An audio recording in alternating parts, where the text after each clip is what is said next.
Hey everybody, Elizabeth Nader back with you tonight, Jersey First TV.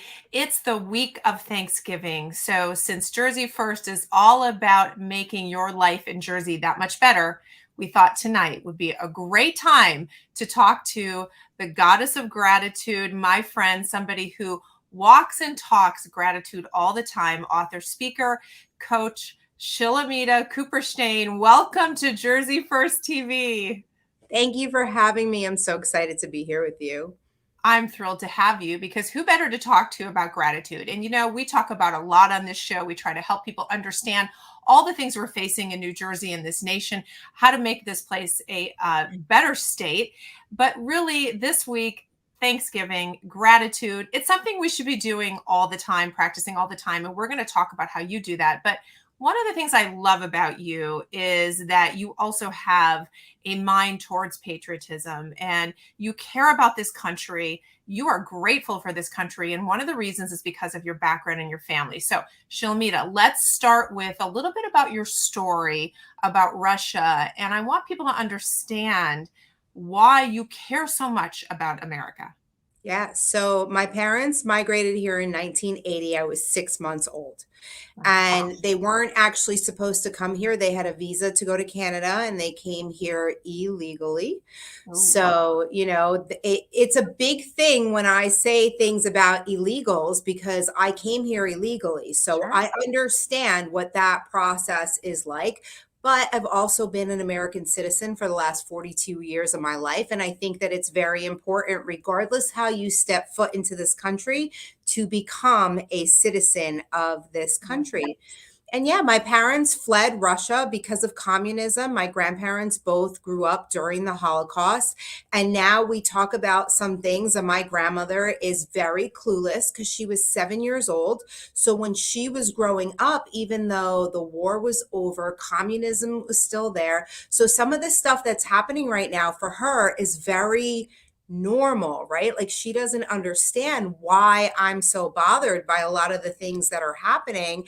And I'm like, but you lived through it. How Right. do you not see it? Right. Right. But that's the thing, is that people are living through it, right? We're all living through the same thing right now. And people don't understand how Nazi Germany happened. But I've heard it many times in the speaking circuit that we're in 1935 Germany, but I actually think that we're in 1932 Germany, because by Mm. 1935 the concentration camps were already there. Oh boy. Oh wow. I mean, that's something to say, definitely. People get so upset when they hear that analogy because it's hitting close to home and it's hitting a nerve. And I think it's important that we allow that conversation to happen. Yeah. So as a Russian Jew, you're looking back on your family and your history and getting out of Russia.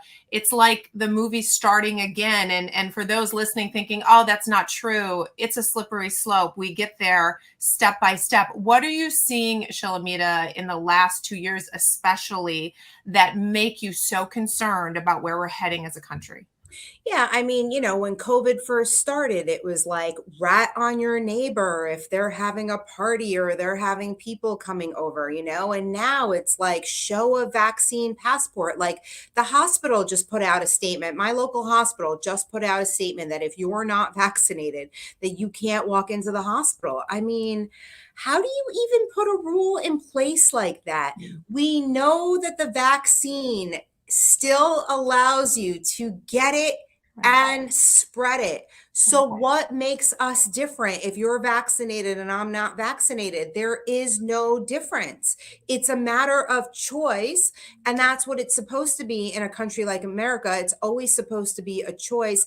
And something like a vaccine passport doesn't even belong in our vocabulary. Right. When you look at the way America was founded on freedoms, on individual choices, respect for community, but about the opportunity for each individual to make the life that they want. Yeah. That's something that your family couldn't do in Russia, but that's something that you have done. You and your husband are entrepreneurs. You have made full opportunity of the American dream. It's precious. What about it for you are you concerned about as you look at the way things are changing and the opportunity that may not be there a year from now if we're not careful? Yeah, I mean, the way that the rules and the laws are coming down the pipelines right now, like you have to show a piece of paper in order to enter somewhere. Eventually, you're going to have to show a piece of paper to open up a business, to get a driver's license, to do the everyday things that you're supposed to do. And that at no point ever in your lifetime should another human being tell you what you should do medically with your body, right? If you get diagnosed with cancer and chemo radiation is your only option, you have the option of saying no. It's like if you don't want to go through that process, you shouldn't have to. And we're living through a time right now where they're taking away our freedoms and they're telling us that we should do something. And it would make a little bit of sense if they said to you, hey, this vaccine is guaranteed to keep you and your family healthy. That's one thing. But when science, the news, everybody is telling us, hey, you could still get it and you could still spread it, why is this the deciding factor on all of life? Yeah. Right? Yeah, it's come to a point where it's really separating people in terms of how they look at how we think we should live as citizens of this country, and we are the last really vestiges of freedom in the world.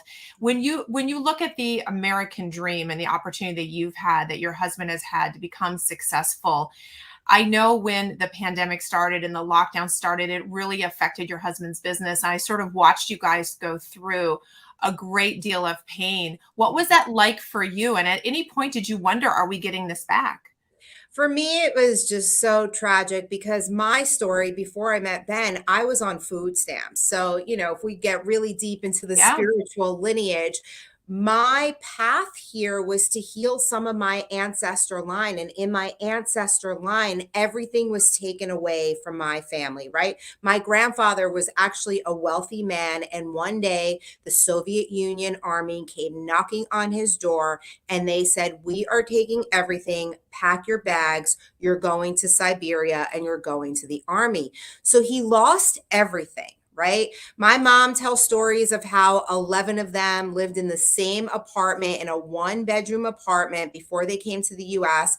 And I used to poo-poo her stories and I would be like, but you're in the United States now. Like, that's never going to happen. And now I'm like, sound the alarm. Yeah. Like, this could actually happen. I Right, mean, we're right. coming to a point where people don't even realize that in the federal government, they're passing laws that women are allowed to get drafted into the army. There's all of this stuff happening now with people getting recruited into the army. And we've lived in a free society where we've never had to Right. serve for our country. But what people don't understand is that in other countries that are not free countries, everybody serves in the military. Everybody has to feel what that feels like Yeah. before they can be an everyday citizen. So here in America, we have opportunity amongst opportunity amongst opportunity, and we've never been asked to serve for our country. But what's coming down the pipeline is so scary. People just have no idea what's happening right now. They don't. And of course, we're hoping that more and more wake up. I heard someone say once, what if you woke up tomorrow with only the things you were grateful for today? And I wonder if we applied that to just even our country alone. I mean, much less we're going to talk about family and your life and things that you're grateful for and how to practice that. But when we look at the preciousness of America, and you appreciate it in a way I think that is tremendous, what if people didn't take that, right, as seriously as they needed to? And it happens step by step. The pandemic's been going on 20 months. Things happened before that. But what if we woke up tomorrow with the only things we were grateful for today? I'm not so sure we would have those things that we take for granted. It's actually, as soon as you said that, I had a big smirk come across my face because this morning I was literally driving and, Ben and I are not married yet. And I kind of was imagining us saying our vows to each other. And literally, if today was my last day on this planet, I would leave here obviously sad to leave my family behind. But my life is so full. I'm so fulfilled. I'm so happy. I'm so in love. What the pandemic did for me is it really pulled me back. I was a a hustler amongst the hustle of hustlers. And it was always go, go, go. I was always chasing for something. And during the pandemic, I realized that both Ben and I are hustlers and that our relationship did not need us both in that energy. So Mm. I'm allowing him to do the thing, and I am allowing myself to be the goddess of gratitude and to really just slow down. I appreciate things I've never appreciated before, like literally every color I see on the trees. I'm so grateful that I can see. I'm grateful that I'm alive. I'm grateful that I'm free. I'm grateful that my life is like quote unquote normal 90% of the time, because my kids are not in the public school system. Well, I do have one in the public school system still, but my two little guys are not. So the majority of what I'm doing is mask free. People are smiling. People are Yeah. enjoying their lives. And then it's like you flip a switch and I walk into a different scenario and it's like, where am I right now? Like, why are people driving in their cars with masks on still? Today, it's November of 2021. Like, I I'm know. just blown away at what is happening. And you know, the pandemic was heart-wrenching for us. People thought that I was heartless in the beginning of this, but I knew that something was coming. So when I heard the word COVID, it was like, oh no, this is exactly what we've been talking about, right?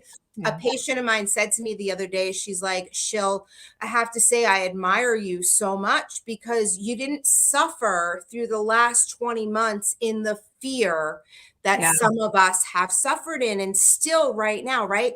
My fear at the beginning of this pandemic was that I was going to end up on food stamps again because that's where I was 10 Um, years ago. yeah. And when Ben came home and said, my business is down 30%, 60%, 90% in 3 days, and we have to fire 48 employees next week, Mm. it was like, oh my God, I'm going to be online again asking the government for milk and cheese that I don't even eat. Right? Right.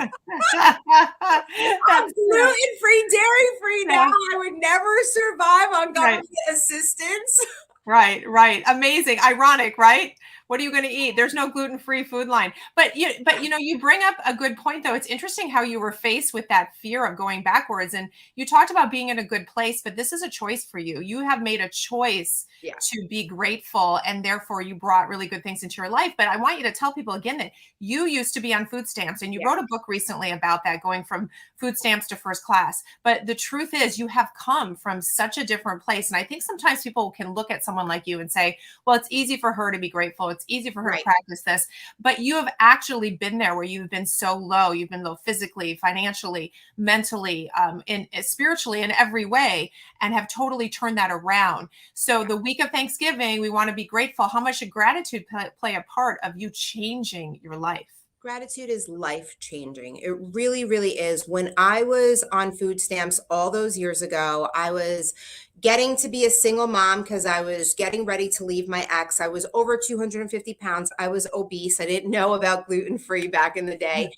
And, you know, I was really trying to make a shift in my life. And the universe sent me a new friend who happened to sit in front of me on my couch and tell me how negative I was and how I complained a lot. And at first, my ego took like a huge hit in that conversation. Obviously, who says those kinds of things to you? But I'm so grateful for that conversation because you really don't know that you're negative until someone brings it to your attention, because chances are you're hanging out with a whole bunch of people who are super negative, right? Right. Because misery loves company.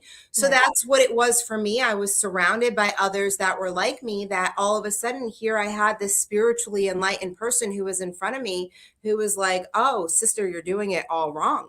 Like, haven't you ever heard of the law of attraction? Haven't you ever heard of like attracts like? Haven't you ever heard of you have to be grateful for everything? And I looked around my apartment in that moment and I'm like, I'm fat, I'm broke, I'm in the worst relationship of my life. I am humiliated every time I have to go pick up my WIC checks, right? Mm. And this girl is telling me to be grateful. But the truth was is that my life was so rock bottom that I had no other option, right? Yeah. It was like, hey, I've got nothing else to lose. So if this chick is telling me that I should be grateful a whole bunch of times a day, whatever. Right. Let's have at it. Right. Like Yeah. let's have at it. And I literally had to look around the room and figure out things to be grateful for because I was in such a bad place mentally and emotionally that I really didn't understand that just the fact that I woke up today is such a gift, right? Right. Especially if you've Googled died suddenly in the last couple of weeks. It is insane the Yeah. amount of deaths that are appearing every single day right now. It is such a gift to Yeah. be watching this program. Yeah. If you have Wi-Fi, that's gratitude. There's people who never will ever know what a computer is or Yes. what Wi-Fi is or what a turtleneck sweater will feel like Yeah. on your body or what a pair of shoes feels like on your feet. You really have to think about the rest of the world. Like, it's such a privilege that you were born into this life right here. Right. So, as bad as your life may seem right now in this moment, if you can find the gratitude in it, your every desire will be on its way to you. The universe is constantly testing us and sending us lessons so that we could get to a place where we're blissfully happy all the time. Yeah. We were actually brought here to this planet. I know this is going to be hard for some of you to fathom, but we really were brought here to be blissfully happy.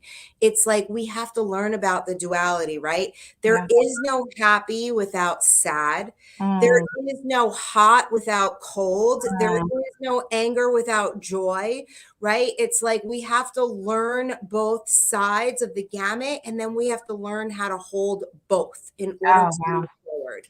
That's so good. And I think a lot of times people wait to get to the point where they're happy or satisfied or have what they want to then be grateful. But what you're saying is it changed everything for you to say, I'm going to be grateful now. And it's not as though we don't in this country have so much to be grateful for. Yes, there are all different levels of income in this country, all different levels of achievement. And you may not be where you want to be in your life, but there's always someone who's struggling more than you are. And there's always something to be grateful for. What about fear? This is a big thing as well. That changes everything in our life when we start to walk in fear. How negative and how much of a disruptor in our lives is fear? Well, here's the thing is that fear is learned, right? So when we come here as little babies, we see little babies, they goo and they gaw, right? And they usually only cry when they need their diaper changed or when they're hungry, right? But then they learn fear, right? Don't go up the steps. Don't touch that book. Don't do this. Don't, right? And all of a sudden it's like we start having this reaction in our body and then we grow up as adults and we have this fear pattern stuck inside of us. And we spend this whole entire life trying to avoid pain. Mm, so true. We spend our whole entire life trying to avoid disappointment.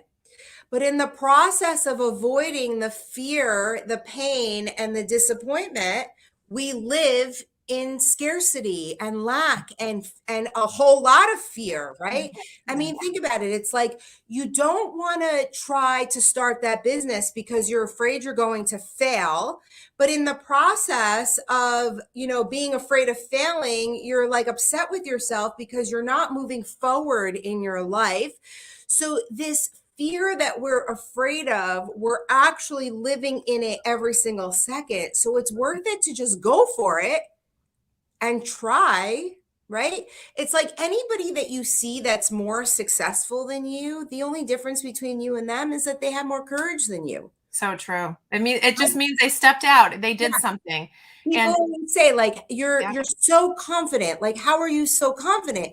Confidence is just a compounded effect of courage, right? It's like every time I put forth courage, it gives me confidence to be me. right, right. That's Once it. It's once very again, simple.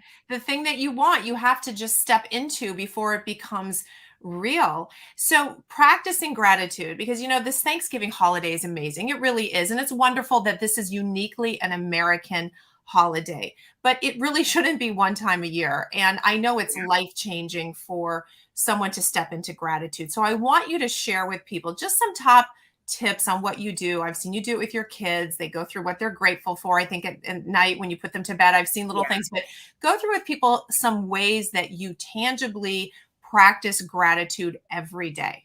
Okay, so you're going to find this very interesting, but my rule of thumb is you have to be grateful at least 20 times a day. And the reason why I know that is because back in the day, there was a show called The Apprentice with Mr. Donald Trump. And in the boardroom, he told somebody that you have to say thank you 20 times a day. And that stuck with me from that day forward. And so I started trying to be grateful every single day. But when you're sad, when you're depressed, when you're stressed, you forget about the gratitude. So what I started doing at the time, my son was about 18 months, 2 years old, my first, I started being grateful with him at nighttime. And the beautiful thing about children is when you create a habit with them, they always remember. And so if there would be a night where I would forget to be grateful, my son would say to me, but mommy, we weren't grateful yet tonight. Wow. Right? So when I started the gratitude practice, I tried writing in a journal. I tried doing all these things, and I would do it for a day or two and I would fall off. And then I would do it for a day or two and I would fall off. So I started this practice with my son, and now I have 2 other children, and there is not a day that goes by that we are not grateful. And it is life changing, especially listening it from them, like the way that they're grateful and the things that they're grateful about, and trying to explain to a 6 and 7-year-old like what manifesting is and what that actually means, and like watching the light bulb go off when they're like, oh, so if I do it that way, then like the things that I want are going to come my way. Right. It is the most beautiful thing that you can ever do. My first book is called 31 Days of Gratitude, Create the Life You Desire. It's actually a journal because when I first bought my first gratitude journal, they were just blank pages. Right. So if I show it to you now and you go back and you look 13 years ago, I have like 2 or 3 sentences on every page. I couldn't even think of 20 things to be grateful for. So in my gratitude journal, there are sample affirmations every single day that fit for everybody, right? So when you have no idea what to be grateful for, there is something for you to look at and be like, okay, I can connect with this. And a little secret is I'm working on a second edition right now that I'm trying to get out before the holidays that is so much more advanced, because that one was written 5 years ago. I am in such a different place right now, and the manifesting is happening in such a different way that I needed to bottle that all up for everybody. So I'm little bee working on that, trying to get it out. Oh, I love it. I love it. So how will people know? So this is a good time for us to tell people how they can follow you and find out about your books. And then this one coming out, is it going to be out in time for Christmas, or I'm trying? Yeah, I'm really trying. Yep. Okay, so tell people how they can get I got all of your nothing else to information. do. So Yeah, no, right. You have nothing else to do, but we're grateful that you're trying. We are grateful because everything you do is fabulous. So tell people how to follow you. You can find me all over the internet by my first name, which is Shilamida. I am Shilamida.com. You can find me on Facebook. I have a free group called Shilamida Inspires. I'm on Instagram as the Goddess of Gratitude. I'm on Pinterest. I'm on YouTube. I do free videos all the time. I do paid master classes. I run retreats for women. It's all about the gratitude, and it's all about healing from inside out. I teach people how to heal from inside out. I've been a licensed acupuncturist and a holistic healer for the last 10 plus years of my life. And I've learned how to intertwine it all, right? It starts with the gratitude to change the mind part, but then there's this heart and body connection. So we have to learn how to love and treat our body properly, which in today's age, it's really hard to do. And we're being fed a lot of misinformation all of the time. So, yeah. So you sit at the center of all of that, of the heart, the spirit, the mind, the body connection. And I have to say, I am grateful for you. You do an amazing job. You inspire people. You work hard. You care about this country. You care about this state. And everything we have been through in Jersey, let's just go ahead and say we are grateful for New Jersey. We are here. And if you are in New Jersey, you are here. You are fighting for a better life in New Jersey. So be grateful for what we have. And in front of us is opportunity, right? In front of us is a chance for us to change things for the better. So let's be jointly grateful for the state of New Jersey, which I'm not sure if anyone has said that for the past year, but I'm going to say it. True. So I'll give you a little gratitude before we go. I am grateful for the opportunities that New Jersey has given to me. I am grateful that I can continue to live in this state in a very peaceful and calm way. I am grateful that the men and women that we vote into office are here for the people. I am grateful that our voices are always heard. I am grateful that the country that our forefathers left us will continue on. I am grateful that for all the warriors that come together, that we are able to create the change to keep things the way that they were. I am grateful for the opportunity that we are always given. And I am grateful for us to stay healthy, to be here, to keep fighting this fight. Oh, I love it. I love it. I love it.